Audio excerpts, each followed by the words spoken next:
খুবই সুন্দর, একদম চকচক করছে ইলিশ মাছের মতো। এই মাছ দেখেই খেতে ইচ্ছে করছে, তাই না? এগুলো খুবই মিষ্টি।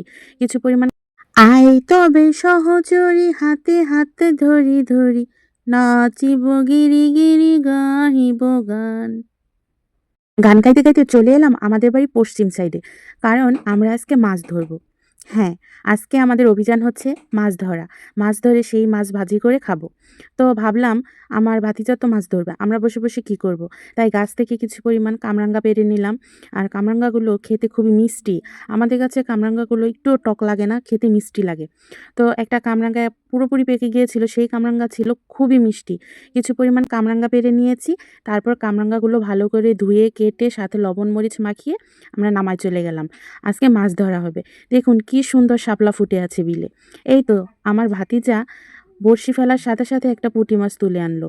মাছগুলো খুবই সুন্দর, একদম চকচক করছে ইলিশ মাছের মতো। এই মাছগুলো আমরা আজকে খুব সুন্দর করে ধুয়ে কেটে বেছে তারপর ভাজা ভাজা করে সন্ধ্যায় মুড়ি দিয়ে খাবো। মাছ ভাজা বেশি করে ভেজে কড়কড়া করে খেতেই বেশি মজা লাগে। আমার কাছে তো এভাবেই ভালো লাগে, ভাজি করে খেতে। দেখেই খেতে ইচ্ছে করছে, তাই না? অন্য ভিডিওটা দেখে সুন্দর একটি কমেন্ট করে যাবেন।